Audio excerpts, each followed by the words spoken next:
En este video platicaremos de la subtipificación, que es algo que ocurre cuando trabajamos herencia en programación orientada a objetos.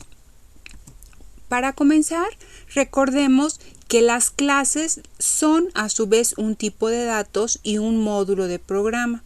Hablamos de la óptica de módulo de programa en el video de encapsulamiento que ustedes pueden consultar en el canal. Pero si nos enfocamos en la parte de tipos de datos, Miguel Catrip nos dice que describen un conjunto de objetos o instancias que existirán en tiempo de ejecución. Y nosotros nos podemos preguntar, ¿y cómo las describen? Bueno, pues las describen describiendo sus atributos y definiendo su interfaz. Hay otra forma de describirlas que es por extensión en un concepto que son las enumeraciones que en otro video platicaremos. Pero bueno, lo más importante es que describen la interfaz. Tomemos estos dos ejemplos que abordamos en videos previos, en los videos de herencia. Entonces, tenemos dos ejemplos, ¿no? Un ejemplo en el que tenemos una clase persona y persona como tipo describe objetos que cuentan con atributos nombre, primer apellido, segundo apellido y cuya interfaz, es decir, con elementos públicos, set nombre, set primer apellido, set segundo apellido, get nombre, get primer apellido, get segundo apellido. También tenemos, por ejemplo, la clase alumno, que es una persona y define a un conjunto de objetos que cuentan con un número de cuenta, además de los atributos que heredaron de persona, y cuentan con el método get número de cuenta y set número de cuenta como elementos de su interfaz, además de la interfaz que heredaron de persona. O, por ejemplo, con la clase zapato, que describe a un conjunto de objetos cuya interfaz está definida o cuenta con los métodos set descripción, set modelo, set talla, get descripción, get modelo, get talla. Y por ejemplo la clase zapato de descuento, cuya interfaz contiene a los métodos set descuento y get descuento, además o adicionalmente de los métodos que heredó de zapato. Bueno, entonces la relación es o la relación de herencia nos dice que un tipo de datos es un subtipo de otra clase, ¿no? Entonces, una clase define un tipo de datos y una subclase o clase hija define un subtipo que es un tipo especial de la superclase. Bueno, ¿qué implica ser Bueno, un objeto que instancia a una subclase cuenta con toda la funcionalidad de la superclase. Al ser me voy a regresar. Entonces, por ejemplo, un zapato con descuento cuenta con set descuento, pero además cuenta con set descripción, set modelo, set talla o get descripción, get modelo, get talla. La interfaz de un objeto de una subclase es un superconjunto de la superclase. ¿Cómo es eso? Me voy a regresar. Entonces, la interfaz de la superclase zapato tiene 1, 2, 3, 4, 5, 6 métodos. Los 3 sets y los 3 gets. Mientras que la interfaz de la clase zapato de descuento tiene 8. Los 6 que heredó más 2. Es decir, este es un subconjunto de ¿no? La interfaz de zapato es un subconjunto de zapato de descuento, por lo tanto zapato de descuento tiene un superconjunto en su interfaz de zapato. Bueno, un objeto de una subclase puede responder a cualquier método de la superclase. Claro, como es un subconjunto de sus métodos, puede responder a él, ¿no? Si yo tengo un objeto de tipo zapato de descuento, yo puedo decir que este objeto .set descripción, por ejemplo, o get modelo, además de estos dos métodos. Bueno, entonces, la interfaz de un objeto está conformada por todos los métodos públicos que están definidos en el tipo al que pertenece o en los supertipos, ¿no? Entonces, por ejemplo, tengo una función en donde declaré dos variables de referencia, la variable zapato, que es de tipo zapato, y la variable ZD, que es de tipo zapato de descuento, y las he instanciado de esta forma: zapato igual con new zapato y ZD igual con new zapato de descuento. Entonces, zapato, si yo digo zapato punto, podré decir zapato punto, me voy a regresar, zapato.setDescripción, zapato.setModelo, setTalla, getDescripción, getModelo, getTalla. Mientras que si digo zd. Puedo decir zd.setDescripción o cualquiera de estos otros 5 métodos, o bien zd.setDescuento o getDescuento. Bueno, para ejemplificarlo, tomé unas imágenes de Eclipse, ¿no? Entonces tengo en mi interfaz de Eclipse mi variable zapato y puse zapato punto, y cuando le pongo punto, Eclipse me despliega un menú de opciones aplicables a mi objeto de tipo zapato. Y aquí tenemos, por ejemplo, getDescripción, getModelo y getTalla. Pero también tenemos otras, ¿no? Por ejemplo, equals, getClass, hashCode, notify y demás, ¿no? ¿Por qué tenemos más métodos de los que nosotros definimos? Bueno, pues porque zapato en realidad hereda de object, como lo comentamos en el video de para implementar algo para implementar herencia usando Eclipse, ¿no? Entonces, un zapato es un object y hereda los métodos de object. ¿Cuáles métodos? Entre ellos están equals, getClass y hashCode. También hay otros, está toString y otros, ¿no? Pero bueno, entonces vemos que a través de nuestra variable zapato tenemos disponibles los métodos, aquí no se alcanzan a ver todos, pero los métodos definidos en zapato más los métodos definidos en su superclase, la clase object, ¿no?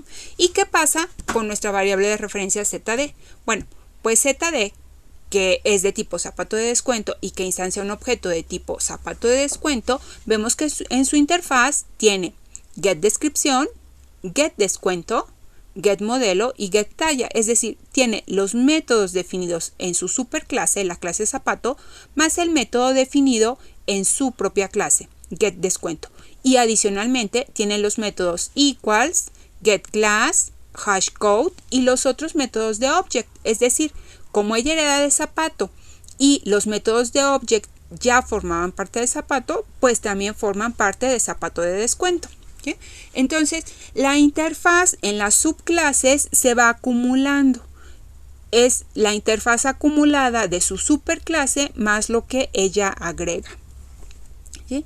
Bueno, ahora, ¿qué hay de los tipos de variables y los tipos de objetos? Nosotros normalmente hemos escrito en código que si declaramos un objeto, una variable de tipo zapato, me voy a regresar aquí, una variable de tipo zapato, la voy a instanciar como new zapato, y si declaro una variable de tipo zd, la instancio como zapato de descuento porque la variable es de tipo zapato de descuento. Lo cierto es que esto no siempre tiene que ser así. Entonces, nosotros podemos con una variable de un tipo específico, es decir, de una clase, podemos instanciar a cualquier objeto de ese tipo o que sea de ese tipo. O sea, que cumpla con la relación es decir, con alguno de sus subtipos, ¿no? Entonces nosotros decíamos, por ejemplo, zapato es un subtipo de object y zapato de descuento es un tipo de zapato.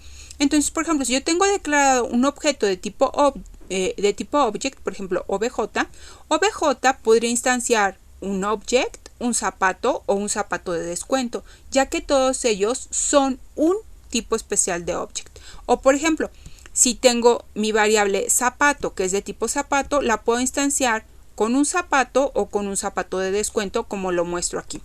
Y no genera ningún error, es algo válido, ¿no? Entonces puedo tener zapato igual con un zapato de descuento, aunque zapato es de tipo zapato, no zapato de descuento. ¿Sí? El objeto zapato, el objeto referido por la variable de referencia zapato, el objeto es de tipo zapato de descuento, pero la variable es de tipo zapato. Son de tipos diferentes, pero uno es un subtipo de otro, es un caso especial de este, ¿no? O igual, la variable de tipo object puede aquí decir que es igual con zapato. ¿A quién se refiere object? Pues se refiere a un zapato de descuento también, ¿no? Bueno, entonces recordemos que está esto de que las interfaces de los subtipos son superconjuntos de las interfaces de los supertipos, o dicho de otra forma, las interfaces de las superclases son subconjuntos de las interfaces de los subtipos, ¿no? Entonces resulta que el objeto al que se refieren zapato u object, que ambos se refieren al mismo, tiene una interfaz más grande que la interfaz de las variables. De todos estos, quien tiene la interfaz más pequeña es object, que no tiene el método, por ejemplo, get descripción o get descuento, ¿no? Zapato sí tiene get descripción, pero no tiene get descuento. Bueno, entonces, tenemos que tener en cuenta que cuando estamos programando, la interfaz que tenemos que usar es la interfaz de la variable, no la interfaz del objeto. Entonces vamos a acceder a los métodos mediante la variable.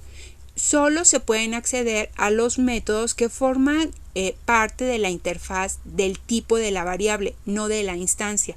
¿Por qué razón? Me voy a venir acá. Bueno, porque cuando se está compilando el código, es claro de qué tipo son las variables, pero no es tan claro de antemano de qué tipo son los objetos. Y ustedes podrán decir, ¿cómo que no es tan claro? Bueno, porque estas líneas podrían estar, por ejemplo, dentro de un if, ¿no? Entonces, puede ser que sean de un tipo o de otro tipo, o puede ser que aquí le asigne algo y en otra línea le asigne algo distinto, ¿no? Entonces, y esto va a ser hasta el tiempo de ejecución, como decía Catrif, ¿no? De objetos que existen en tiempo de ejecución. Pero cuando se compila el programa, se compila antes de la ejecución, ¿no? Entonces, los errores de sintaxis se detectan antes de la ejecución. Cuando estoy compilando o cuando estoy escribiendo mi código y compilándolo, no sé qué tipo de objeto va a instanciar a una variable, pero sí tengo la certeza de qué tipo es la variable. Por eso se accede a los métodos mediante la variable. Entonces, en nuestro ejemplo, sabemos que tanto zapato como obj, ambos se están refiriendo a un zapato de descuento. Pero si yo digo obj punto, si veo, no tengo el método, por ejemplo, get descripción, get modelo o get talla. Solo tengo los métodos definidos en la clase object, ¿no? En contraparte, si digo zapato punto, bueno, tengo los métodos de object además de los métodos de zapato como get descripción, get modelo, get talla, pero no tengo, por ejemplo, get descuento o set descuento, ¿sí?